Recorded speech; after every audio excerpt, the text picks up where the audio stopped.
How's everybody doing? Alrighty then. So, Sony finally confirms interest in buying from software parent company Kadokawa. There it is. I guess this is happening, I suppose. In what is essentially an update on previous reports, Sony has now confirmed that its interest in acquiring fellow Japanese giant Kadokawa, the parent company of From Software. This is a story that's been rumbling on for weeks now, with Kadokawa itself revealing that Sony had sent an initial letter of intent back in November. At the time, Sony had nothing to say on the matter and didn't release any kind of public statement. However, Sony has just come out and admitted to its perceived plans for the first time. According to Yahoo Japan, the most recent issue of Weekly Bunshun, a long-standing Japanese magazine, features a quote from a Sony representative. It reads, "It is true that we have expressed our initial intentions of acquiring Kadokawa. We should appreciate it if we could refrain from commenting further. With confirmation of the potential buyout now coming from both sides, it's possible that the deal has progressed behind the scenes, but until we get official word on what's going down, all we can do is speculate." What do you think of this whole saga? This is what I said before and what I say again. In a way, I would prefer for Sony to invest this money in the studios they already have to, how do I say, to develop games a bit faster, to give more resources to the developers they already have, so they can keep raising the bar on the, how do I say, on the storytelling in games and the performance and all of that in the games in general, in the single player side, because multiplayer Sony isn't doing that well. But I still would prefer they give this money to the studios they have. I don't think they will gain that much from this. I know they want the Kadokawa side of anime and manga stuff, but from software I don't think they would gain that much, because they will eventually release their games on PC anyway. So I don't know, I still would prefer they give more resources to the studios they have, but I guess they want it. And talking about Sony, Marvel Rivals director says Sony flop Concord didn't offer any unique value to players. A storm is coming. This is on Eurogamer, if you guys are curious. Marvel Rivals game director Tadeusz Sasser has said he believes PlayStation sci-fi shooter Concord failed because it didn't bring anything of unique value to its players. Sasser's own game, Marvel Rivals, is released last week across PC, PS5 and Xbox Series X and S. After a confident start on Steam specifically, the free-to-play shooter went on to welcome over 10 million players on its debut weekend. In contrast, and despite high hopes from Sony, Concord failed to take off in the same way. That's a nice way to put it. Following a lackluster launch in August, the game was taken offline just 2 weeks after its PC and PS5 debut. And one of the things that killed the game faster was you had to buy it. For a game like that is such a stupid decision. Speaking on the Video Gamer podcast, prior to Marvel Rivals release, Sasser said he believed Concord didn't bring anything original to the table, which would entice players to jump over from other popular shooters already on the market. There's a switching cost, the director said. I've already invested in Overwatch, I've got 15 skins for Pharah. I'm not going anywhere. As a game developer, you are always worried until the audience has responded, the Marvel Rivals director continued, admitting he was cautious about releasing another free-to-play hero shooter into the wild. This is what he said. The truth is that I don't think anybody can accurately predict this, or the game industry would be radically different today. There's a lot of games that come out and people are like, it's going to do well, then it flops, or people come out and go, it's going to flop, and it succeeds amazingly. So I think it's really hard to tell ahead of time, and you are always worried about that. I think this is a nice thing to say, because we've seen that time and time again.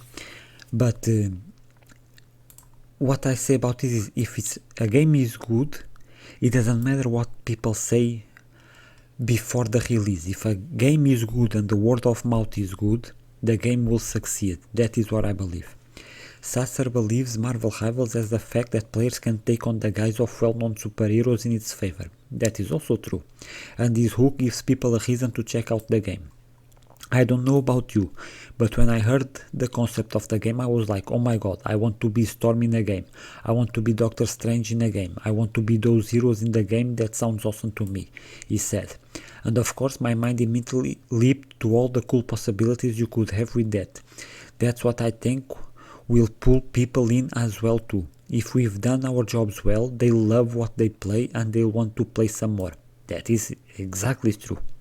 The numbers speak for themselves. At the time of writing, there are still 197,000 Steam players in the game, with a 24-hour concurrent players peak of 441,000. Its Steam reviews, meanwhile, sit with a mostly positive average. As Concord back in November, Sony's president Hiroki Totoki reflected on the brief release and failure of the company's live service efforts, stating, "We are still in the process of learning." This was one of the most stupid things they could say. We are still in the process of learning. You guys have decades of things that you could have looked at to see what other games did. How the hell do you look at all of the gaming history and say, we are still in the process of learning? Shut the hell up. The company exec added, when it comes to a new IP, you don't know the result until you actually try it. That is BS. Any gamer that would have played Concord in its early stages would have told you right there that the game sucks. Period. This thing that we don't know until we release it, that's BS. If Sony has been doing great games, great single player games at least, for decades now. They know exactly what works and what doesn't work. But, well, I haven't tried Marvel Rivals yet. I want to, but I haven't got the time yet. But it seems players are enjoying it. I'm glad for the success. Every time a good game comes out is always good. And talking about games coming out, we have Assassin's Creed Shadows stealthy combat and samurai weapons detail. Worth a stab. Ubisoft has laid out Assassin's Creed Shadows combat systems, how Assassin's Creed Shadows combat systems will work, including how its attack types, enemies and arsenal of weapons will differ between its dual protagonists, Shinobi Naoe and Samurai Yasuke.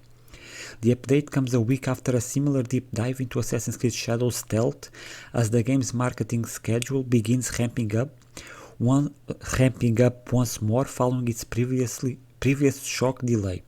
Shadows is now set to arrive on the 14th of February 2025 as a pivotal title for Ubisoft.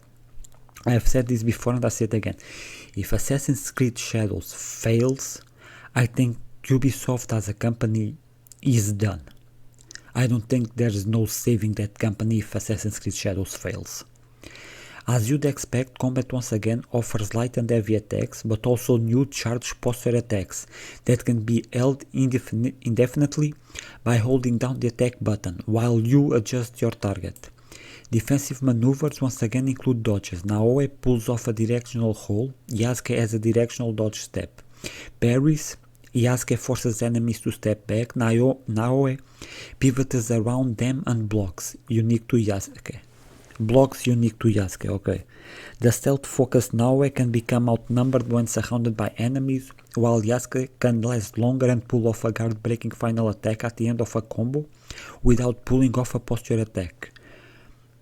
Both characters can carry two weapons, though Yasuke can also switch between them mid-combo. He can also pull off a unique shattered posture attack, where he is able to charge up an opening attack while his katana is still sheathed. Naoe has a katana blade, the extended Kusarigama, ball and chain, and a Tanto dagger which can be dual-wielded with a hidden blade to pull off some double assassinations. Yasuke has a long katana, Naginata pole arm, and Kanabo war club for close-up combat, as well as the Yumi bow and Teppo flint file for range fighting, with the former quieter than the other. Let's see what they have in the combat here. Let me just increase the resolution. This can be okay. I can take this sound off. It looks okay. I'm not saying it looks bad. I think it does look better than Valhalla and Odyssey. Let's see Yasuke's combat here. Man, I don't know if it's just here, but it feels they are trying to mimic Ghost of Tsushima so much. Here with the setting, the way they are, it feels like they are trying so much for Ghost of Tsushima. Who will you be using all this weaponry against? Well, the game boasts basic outlaws, Ashigaru, conscripts and volunteer army footmen, more aggressive towards Naoe, fearful of Yasuke, honing the samurai daisho found in the military castles, and finally the guardians, described as an elite group of badass samurais used as reinforcements. As in past games, flurry attacks will show a blue weapon glint, meaning you'll need to defend an entire sequence in quick succession, while unstoppable attacks again have a red glint.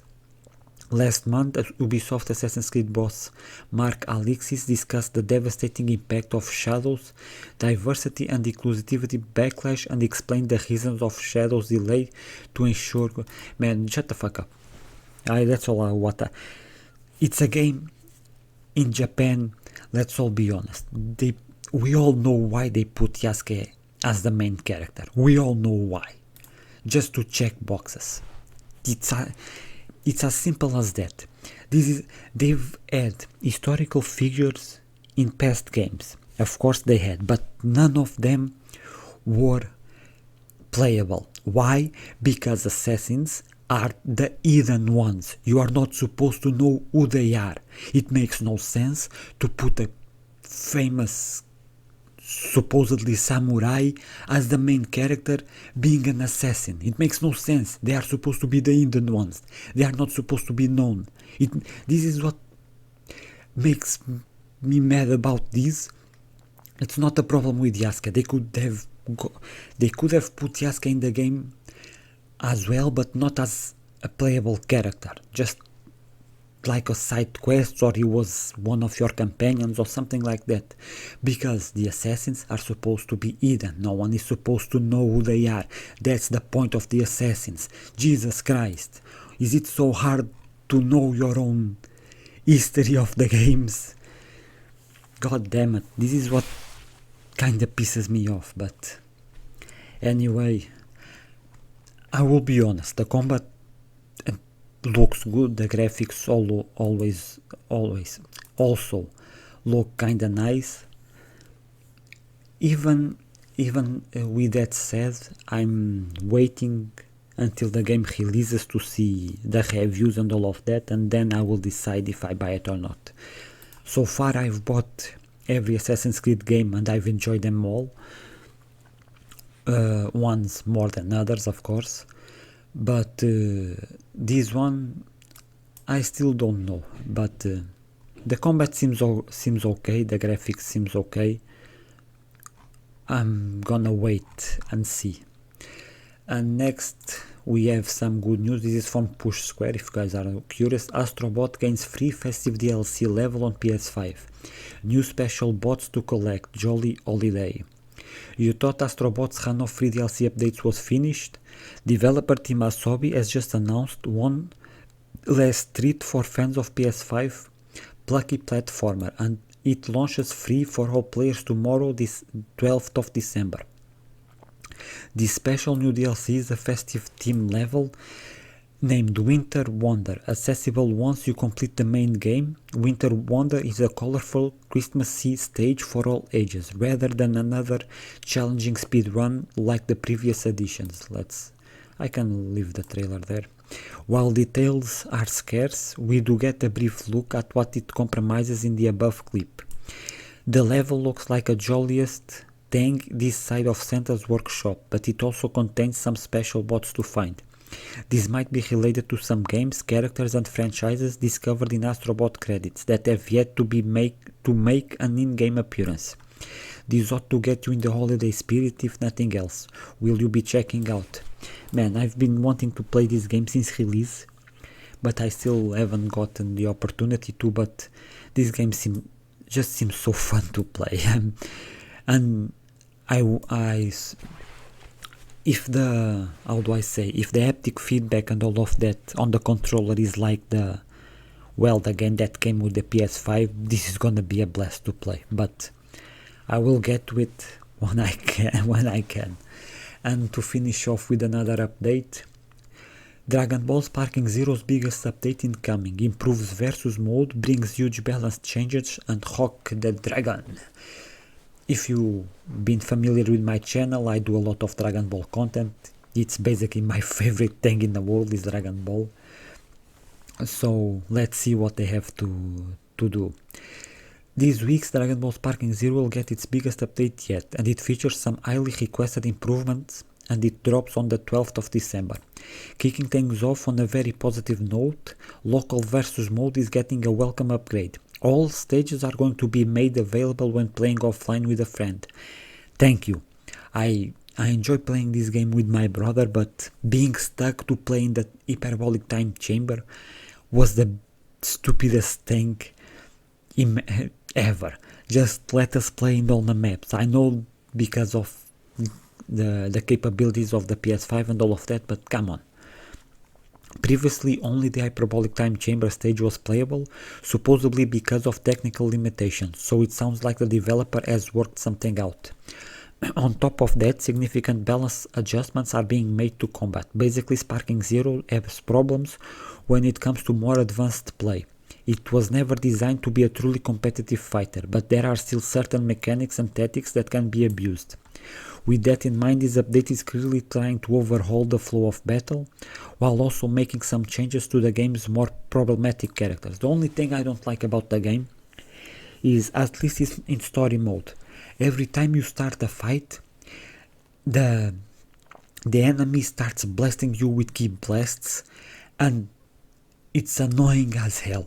The amount of times the enemies fires normal key blasts is annoying. Just so annoying. Let's see what the update is. Game mode adjustments. All stages are now available in offline player 1 vs 2 battles. Functionality adjustments. Battle setup. Man, I'm not gonna read all of this. They are changing a lot of things. Let's hope for the better. Man, they are changing a lot of things. God damn. This is what I like to see. They can take their time with updates, but at least when they make them good. And well, guys, that is it for today. Let me know if you are excited for Assassin's Creed Shadows, and let me know what you thought of the combat in those videos. I think it was, I don't know if there is a longer version of the videos or not, but for that short that I saw, it looks cool. The Yasuke part seems a bit much like they are trying too much to feel like Ghost of Tsushima, but it just might be me. But well, I hope you guys enjoyed the video anyway. Thank you guys for watching, and I'll see you next time.